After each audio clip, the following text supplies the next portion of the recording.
ಪೂಜ್ಯಾಯ ರಾಘವೇಂದ್ರಾಯ ಸತ್ಯಧರ್ಮರತಾಯ ಚ ಭಜತಾಂ ಕಲ್ಪವೃಕ್ಷಾಯ ನಮತಾಂ ಕಾಮಧೇನುವೆ. ಎಲ್ಲರಿಗೂ ನಮಸ್ಕಾರ. ನಮ್ಮ ಚಾನಲ್ಗೆ ಸ್ವಾಗತ. ನೀವು ಮೊದಲನೇ ಬಾರಿ ನಮ್ಮ ಚಾನಲ್ನ ನೋಡ್ತಾ ಇದ್ರೆ ದಯವಿಟ್ಟು ಸಬ್ಸ್ಕ್ರೈಬ್ ಮಾಡಿ ಮತ್ತು ಪಕ್ಕದಲ್ಲಿರುವಂತಹ ಬೆಲ್ ಐಕನ್ ಪ್ರೆಸ್ ಮಾಡಿ ಅಂತ ಹೇಳ್ತಾ, ಇಂದಿನ ವಿಡಿಯೋದಲ್ಲಿ ನಾವು ತುಲಾ ರಾಶಿಯವರಿಗೆ 2026ರ ಜನವರಿ ಮಾಸದಲ್ಲಿ ಯಾವ ರೀತಿಯಾಗಿರುವಂತಹ ಫಲಗಳು ಇದೆ ಮತ್ತು ಅವರು ಮಾಡಿಕೊಳ್ಳಬೇಕಾಗಿರುವಂತಹ ಪರಿಹಾರಗಳೇನು ಎಂಬುದರ ಬಗ್ಗೆ ಈಗ ನಾವು ತಿಳಿದುಕೊಳ್ಳೋಣ. ನಮಗೆ ಈಗ ಆಲ್ರೆಡಿ ಗೊತ್ತಿದೆ, ಈ 2026ರಲ್ಲಿ ಯಾವುದಾದ್ರೂ ಅದೃಷ್ಟ ರಾಶಿಗಳು ಇದಾವೆ ಅಂತಂದರೆ ಅದರಲ್ಲಿ ತುಲಾ ರಾಶಿ ಕೂಡ ಒಂದು ಅಂತ ನಾವು ಹೇಳಿದ್ದೇವೆ. ಅದೇ ರೀತಿಯಾಗಿ ಈ ಒಂದು ಮಾಸದಲ್ಲಿ ತುಲಾ ರಾಶಿಯವರಿಗೆ, ಅದರಲ್ಲಿ ವ್ಯಾಪಾರ ಮಾಡುವವರಾಗಿರಬಹುದು, ಉದ್ಯೋಗದಲ್ಲಿರ್ತಕ್ಕಂಥವರಾಗಿರಬಹುದು, ವ್ಯವಸಾಯವನ್ನು ಮಾಡ್ತಕ್ಕಂತಹ ರೈತರಾಗಿರ್ಬೋದು, ಈ ರೀತಿಯಾಗಿ ಪ್ರತಿಯೊಂದು ರಂಗದಲ್ಲಿರ್ತಕ್ಕಂತಹ ವ್ಯಕ್ತಿಗಳಿಗೆ ಲಾಭವನ್ನು ಸೂಚಿಸ್ತಾ ಇದೆ. ಅವರು ಮಾಡುವಂಥ ಕಷ್ಟಕ್ಕೆ ತಕ್ಕ ಪ್ರತಿಫಲ ಅನ್ನುವಂಥದ್ದು ಖಂಡಿತವಾಗಿಯೂ ಸಿಗುತ್ತೆ. ವಿದ್ಯಾರ್ಥಿಗಳಿಗೆ ನಾವು ಈ ಒಂದು ಮಾಸದಲ್ಲಿ ಯಾವ ರೀತಿ ಇರುತ್ತಪ್ಪ ಅಂತಂದರೆ, ಅವರು ಬರೆಯುವಂತಹ ಎಕ್ಸಾಮ್ಸ್ಗಳಲ್ಲಿ ಅವರದೇ ಮೇಲುಗೈ ಅನ್ನುವ ರೀತಿಯಲ್ಲಿ ಹೆಚ್ಚಿನ ಅಂಕಗಳನ್ನು ಪಡೆಯುವಲ್ಲಿ ಅವರು ಯಶಸ್ವಿ ಆಗ್ತಾರೆ. ಮತ್ತು ಯಾವುದಾದರೂ ಯೂನಿವರ್ಸಿಟಿಯಲ್ಲಿ ಅವರು ಸೀಟ್ ತಗೊಳ್ಬೇಕಾಗಿ ಏನಾದರೂ ಎಕ್ಸಾಮ್ ಬರೆಯುವಂಥ ಸಂದರ್ಭದಲ್ಲಿ ಕೂಡ ಅವರು ತಮ್ಮ ಒಂದು ಸ್ಥಾನವನ್ನು ಭದ್ರಪಡಿಸಿಕೊಳ್ಳುವಲ್ಲಿ ಯಶಸ್ವಿ ಆಗ್ತಾರೆ. ಅಂದರೆ ಅವರು ಖಂಡಿತವಾಗಿಯೂ ಯೂನಿವರ್ಸಿಟಿಗಳಲ್ಲಿ ಸೀಟ್ ಪಡೆಯುವಲ್ಲಿ ಯಶಸ್ವಿಯಾಗುತ್ತಾರೆ. ಇನ್ನು ನಿರುದ್ಯೋಗಿಗಳಿಗೆ ಯಾವ ರೀತಿ ಇದೆಯಪ್ಪ ಈ ಮಾಸ ಅಂತ ನೋಡೋದಾದರೆ, ಅವರ ಅರ್ಹತೆಗೆ ತಕ್ಕಂತಿನ ಒಂದು ಉದ್ಯೋಗವನ್ನು ಪಡೆಯುವಲ್ಲಿ ಅವರು ಯಶಸ್ವಿ ಆಗ್ತಾರೆ. ಅಂದರೆ ಇಷ್ಟರವರೆಗೂ ಕೂಡ ಅವರು ತುಂಬ ಪ್ರಯತ್ನಗಳನ್ನು ಮಾಡಿ ವಿಫಲರಾಗಿರ್ತಾರೆ. ಆದರೆ ಜನವರಿ ಮಾಸದಲ್ಲಿ ನಿರುದ್ಯೋಗಿಗಳಿಗೆ ಒಂದು ಗುಡ್ ನ್ಯೂಸ್ ಅಂತಲೇ ಹೇಳ್ಬೋದಾಗುತ್ತೆ. ಅವರು ಅವರ ಅರ್ಹತೆಗೆ ತಕ್ಕ ಒಂದು ಕೆಲಸವನ್ನು ಪಡೆಯುವಲ್ಲಿ, ಅವರ ಇಷ್ಟಪಟ್ಟಂತಹ ಕಂಪನಿಗಳಲ್ಲಿ ಕೆಲಸವನ್ನು ಪಡೆಯುವುದರಲ್ಲಿ ಯಶಸ್ವಿಯಾಗುತ್ತಾರೆ. ಇನ್ನು ವ್ಯಾಪಾರಸ್ಥರಿಗೆ ಯಾವ ರೀತಿ ಇರುತ್ತಪ್ಪ ಈ ಜನವರಿ ಮಾಸ ಅಂತ ನಾವು ನೋಡೋದಾದರೆ, ವ್ಯಾಪಾರಸ್ಥರಿಗೂ ಕೂಡ ಹೆಚ್ಚಿನ ಲಾಭವನ್ನು ಇವರು ಪಡೆಯಲು ಯಶಸ್ವಿ ಆಗ್ತಾರೆ. ಅಂದರೆ ಅವರು ಇನ್ವೆಸ್ಟ್ ಮಾಡಿರುವಂತಹ ಬಂಡವಾಳಕ್ಕಿಂತ ಅವರು ಗಳಿಸಿರುವಂತಹ ಆದಾಯ ಅಂತಕ್ಕಂಥದ್ದು ಹೆಚ್ಚಿನದಾಗಿರುತ್ತೆ. ಅಂದರೆ ಇವರು ಒಂದು ವ್ಯಾಪಾರದಲ್ಲಿ ಹೆಚ್ಚಿನ ಲಾಭವನ್ನು ಪಡೆಯುವಲ್ಲಿ ಯಶಸ್ವಿ ಆಗುತ್ತಾರೆ. ಹಣದ ಕೊರತೆ ಅಂತಕ್ಕಂಥದ್ದು ಎಂಥ ಪರಿಸ್ಥಿತಿಯಲ್ಲೂ ಕೂಡ ಇವರಿಗೆ ಬರೋದಿಲ್ಲ. ಯಾಕೆಂದರೆ ಉತ್ತಮ ಲಾಭವನ್ನು ಪಡೆದಿದ್ದಾರೆ. ಹಣಕಾಸಿನ ಸಮಸ್ಯೆಗಳಿಂದ ಇವರು ಪರಿಹಾರಗಳನ್ನು ಹುಡುಕೊಳ್ತಾರೆ. ತುಲಾ ರಾಶಿಯವರು ಈ 2026ರಲ್ಲಿ ಜನವರಿ ಮಾಸದಲ್ಲಿ ಯಾವುದಾದ್ರೂ ಒಂದು ಹೊಸ ಕೆಲಸಕ್ಕೆ ಕೈ ಹಾಕಿದ್ರೂ ಕೂಡ ಇವರು ಅದನ್ನು ಸಂಪೂರ್ಣವಾಗಿ ಪೂರೈಸುವಲ್ಲಿ ಯಶಸ್ವಿಯಾಗ್ತಾರೆ. ಅಂದರೆ ಇವರು ಯಾವುದೇ ಒಂದು ಕೆಲಸಕ್ಕೆ ಕೈ ಇಟ್ಟರೂ ಕೂಡ ಅದು ಯಾವುದೇ ರೀತಿಯ ಅಡೆತಡೆಗಳು ಬರೋದಿಲ್ಲ, ಯಾವುದೇ ಪ್ರಾಬ್ಲಮೆಟಿಕಲ್ಲಿ ಸಿಗಾಕೊಳ್ಳೋದಿಲ್ಲ. ಅದನ್ನು ಸಂಪೂರ್ಣವಾಗಿ ಅದನ್ನು ಯಶಸ್ವಿಯಾಗಿ ಒಂದು ಮುಂದುವರಿಸುವಲ್ಲಿ ಇವರು ತುಂಬ ಒಂದು ಟೈಮ್ ಅಂತಕ್ಕಂಥದ್ದು ಚೆನ್ನಾಗಿರುತ್ತೆ ಇವರಿಗೆ. ಮತ್ತು ಇವರು ಯಾವುದಾದ್ರೂ ಒಂದು ಕೆಲಸವನ್ನು ಮಾಡಿ ಅದು ಅರ್ಧಕ್ಕೆ ನಿಂತು ಹೋಗಿದ್ರೆ ಅಂತಹ ಕೆಲಸಗಳನ್ನು ಈ ಜನವರಿ ಮಾಸದಲ್ಲಿ ನೀವು ಕೈಗೆತ್ತಿಕೊಳ್ಳುವುದರಿಂದ ಆ ಕೆಲಸವೂ ಕೂಡ, ಅರ್ಧಕ್ಕೆ ನಿಂತ ಕೆಲಸ ಕೂಡ ಸಂಪೂರ್ಣವಾಗುವಲ್ಲಿ ನೀವು ಯಶಸ್ವಿಯಾಗ್ತೀರಾ. ಅದರಿಂದ ಕೂಡ ನೀವು ಹೆಚ್ಚಿನ ಲಾಭವನ್ನೇ ಪಡೆಯುತ್ತೀರಾ. ಒಟ್ಟಾಗಿ ತುಲಾ ರಾಶಿಯವರಿಗೆ ಈ 2026 ಜನವರಿ ಮಾಸದಲ್ಲಿ ಹಣಕಾಸಿನ ಕೊರತೆ ಅಂತಕ್ಕಂಥದ್ದು ಖಂಡಿತ ಇರೋದಿಲ್ಲ. ಇವರಿಗೆ ಒಳ್ಳೆಯ ಲಾಭವನ್ನು ಪಡೀತಾರೆ. ಅದಕ್ಕೋಸ್ಕರ ಹಣಕಾಸಿನ ಕೊರತೆ ಇರೋದಿಲ್ಲ. ಯಾವುದಾದ್ರೂ ಒಂದು ಮೂಲದಿಂದ ಇವರಿಗೆ ಹಣದ ಸಹಾಯ ಅಂತಕ್ಕಂಥದ್ದು ಖಂಡಿತ ದೊರೆಯುತ್ತೆ. ವಿವಿಧ ಮಾರ್ಗಗಳ ಮೂಲಕ ಕೂಡ ಇವರು ಹಣವನ್ನು ಗಳಿಸ್ತಾರೆ. ಫಾರ್ ಎಕ್ಸಾಂಪಲ್, ಇವಾಗ ಕಂಪ್ನಿಗೆ ಯಾರಾದರೂ ಕೆಲಸಕ್ಕೆ ಹೋಗ್ತಾ ಇದ್ದರೆ ಅವರು ಆಫ್ಲೈನಲ್ಲಿ ಏನಾದರೂ ಜಾಬ್ನ ಮಾಡತಕ್ಕಂಥದ್ದಾಗಿರಬಹುದು, ಅಥವಾ ಮಾಡುವಂಥ ಕೆಲಸಗಳನ್ನೇ ಇನ್ನು OT ರೀತಿಯಾಗಿರ್ಬೋದು, ಓವರ್ ಟೈಮ್ಗಳು ಮಾಡುವ ಮೂಲಕ ಹೆಚ್ಚಿನ ಲಾಭವನ್ನು ಪಡಿಬೋದು, ಅಥವಾ ಒಬ್ಬನೇ ವ್ಯಕ್ತಿ 2 ಜಾಬ್ಗಳನ್ನು ಮಾಡ್ತಕ್ಕಂಥದ್ದು ಆಗಿರಿದಾಗ ಈ ರೀತಿಯಾಗಿ ವಿವಿಧ ಮಾರ್ಗಗಳ ಮೂಲಕ ಇವರು ಹೆಚ್ಚಿನ ಹಣವನ್ನು ಸಂಪಾದನೆ ಮಾಡ್ತಾರೆ. ಈ ಒಂದು ಮಾಸದಲ್ಲಿ ದೂರ ಪ್ರಯಾಣಗಳು ಅಂತಕ್ಕಂಥದ್ದು ಕಾಣಿಸ್ತಾ ಇದೆ. ಅಂದರೆ ನೀವು ಯಾವುದಾದ್ರೂ ಟ್ರಿಪ್ಗಳಿಗೆ ಹೋಗೋದಾಗಿರ್ಬೋದು, ಯಾವುದಾದ್ರೂ ಒಂದು ಪುಣ್ಯಕ್ಷೇತ್ರಗಳಿಗೆ ಭೇಟಿ ನೀಡುವಂಥದ್ದಾಗಿರ್ಬೋದು, ಈ ರೀತಿಯಾಗಿ ಬೇರೆ ಕ್ಷೇತ್ರಗಳಿಗೆ ಭೇಟಿ ನೀಡಿದ್ದು ಅಲ್ಲದೆ ಅಲ್ಲಿಂದ ಕೂಡ ನೀವು ಲಾಭವನ್ನು ಪಡೆಯುವಲ್ಲಿ ಯಶಸ್ವಿ ಆಗ್ತೀರಾ. ಸಂಬಂಧಿಕರ ಜೊತೆ, ನಿಮ್ಮ ಬಂಧುಗಳ ಜೊತೆ ತುಂಬ ಚೆನ್ನಾಗಿರುತ್ತೆ ಈ ಒಂದು ಸಂಬಂಧ ಅಂತಕ್ಕಂಥದ್ದು. ಯಾವುದೇ ರೀತಿಯಾದಂತಹ ಮನಸ್ತಾಪಗಳು ಇಲ್ಲದೆ ಒಂದು ಅನ್ಯೋನ್ಯತೆಯಿಂದ ಸಂಬಂಧಗಳಲ್ಲಿ ನೀವು ಮುಂದುವರಿಯುತ್ತೀರಾ. ಈ ಒಂದು ಮಾಸದಲ್ಲಿ ಹೊಸ ವಸ್ತುಗಳನ್ನು ನೀವು ಕೊಂಡ್ಕೊಳ್ತೀರಾ. ಎಕ್ಸಾಂಪಲ್ ಮನೆಗೆ ಬೇಕಾಗಿರುವಂತಹ ಸಾಮಾನುಗಳಾಗಿರಬಹುದು, ಅಥವಾ ಫ್ರಿಜ್ಜು, ವಾಷಿಂಗ್ ಮಿಷಿನು, ಈ ರೀತಿಯಾಗಿ ಮನೆಗೆ ಇರುವಂತಹ ಒಂದು ವಸ್ತುಗಳಾಗಿರ್ಬೋದು, ಅಥವಾ ಅಲಂಕಾರಿಕ ವಸ್ತುಗಳಾಗಿರ್ಬೋದು. ನಮ್ಮ ಮನೆಯನ್ನು ಸುಂದರವಾಗಿಟ್ಕೊಳ್ಳೋಕ್ಕೆ ಯಾವ ವಸ್ತುಗಳು ಬೇಕೋ ಅಂತಹ ವಸ್ತುಗಳನ್ನು ನೀವು ಕೊಂಡ್ಕೊಳ್ತೀರಾ. ಹಾಗೆಯೇ ಹೊಸ ವಸ್ತ್ರ ಲಾಭ ಅಂತ ಹೇಳ್ಬೋದು, ಅಂದರೆ ಹೊಸ ಬಟ್ಟೆಗಳನ್ನು ಕೂಡ ನೀವು ಈ ಮಾಸದಲ್ಲಿ ಕೊಂಡ್ಕೊಳ್ತೀರಾ. ಯಾಕೆಂದರೆ ಇದು ಹೊಸ ವರ್ಷ ಅಲ್ವಾ, ಅದಕ್ಕೋಸ್ಕರ ಸ್ವಲ್ಪ ಶಾಪಿಂಗ್ಗಳಂತಕ್ಕಂಥದ್ದು ಜೋರಾಗೇ ಇರುತ್ತೆ. ಒಂದು ಮಾಸ ಅಂತಕ್ಕಂಥದ್ದು ನೀವು ತುಂಬ ಹ್ಯಾಪಿಯಾಗಿ ಸಂತೋಷವಾಗಿರ್ತೀರ. ಒಂದು ಕುಟುಂಬದಲ್ಲಿ ನೆಮ್ಮದಿ ಅಂತಕ್ಕಂಥದ್ದು ನೆಲೆಸಿರುತ್ತೆ.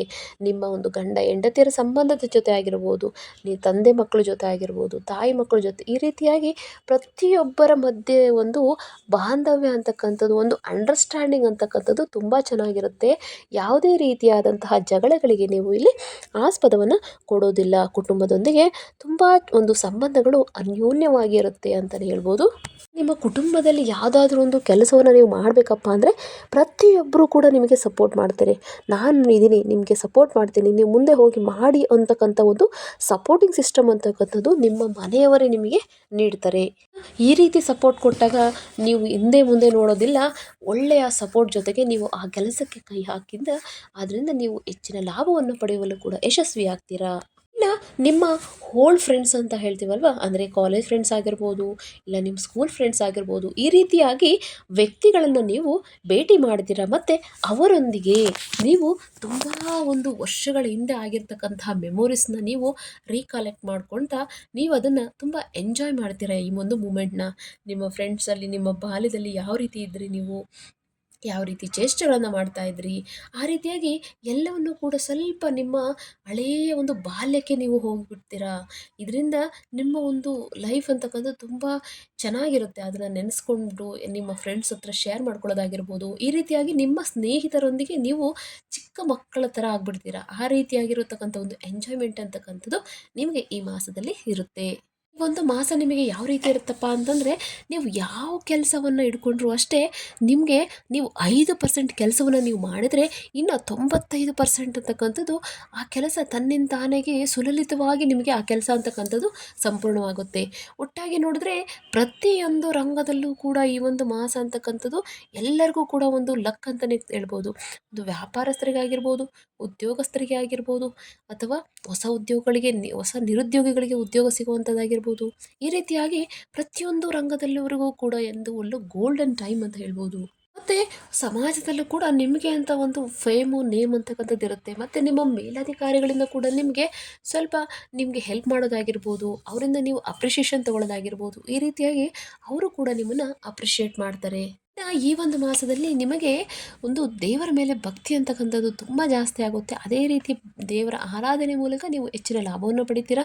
ಮತ್ತು ಇದಕ್ಕಿಂತ ಮುಂಚೆ ನೀವು ಯಾರಿಗಾನು ಸಾಲ ಕೊಟ್ಬಿಟ್ಟು ಅಥವಾ ಯಾವುದಾದ್ರೂ ಒಂದು ಅಮೌಂಟ್ ಬರಬೇಕಿತ್ತು ಅಂತ ವೆಯ್ಟ್ ಮಾಡ್ತಾಯಿದ್ರೆ ಖಂಡಿತವಾಗಿಯೂ ನೀವು ಈ ಅಮೌಂಟನ್ನು ಈ ಮಾಸದಲ್ಲಿ ಖಂಡಿತ ಪಡೆಯುತ್ತೀರಾ. ಇನ್ನು ಯಾರಿಗಾದ್ರೂ ಸಾಲಗಳನ್ನು ಕೊಟ್ಬಿಟ್ಟು ಅವರು ನಿಮಗೆ ಸಾಲ ಕೊಡೋದಿಲ್ಲ ವಾಪಸ್ಸು ಅಂತ ಹೇಳಿ ಏನು ಮಾಡಿದರೆ, ಅಂತಹ ಸಾಲಗಳನ್ನು ಕೂಡ ನಿಮಗೆ ಈ ಒಂದು ಮಾಸದಲ್ಲಿ ಕ್ಲಿಯರ್ ಆಗುತ್ತೆ.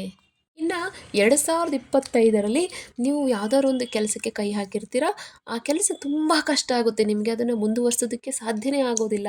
ಅದಕ್ಕೇನು ಮಾಡ್ತೀರಾ, ನೀವು ಆ ಕೆಲಸನ ಅಲ್ಲಿಗೆ ಬಿಟ್ಬಿಟ್ಟಿರ್ತೀರ. ಅದು ಬೇಡ ಅದರಿಂದ ತುಂಬ ಕಷ್ಟಗಳಿದೆ, ನನಗೆ ಮಾಡೋಕ್ಕಾಗೋದಿಲ್ಲ ಅಂತ ಬಿಟ್ಟಿರ್ತೀರ.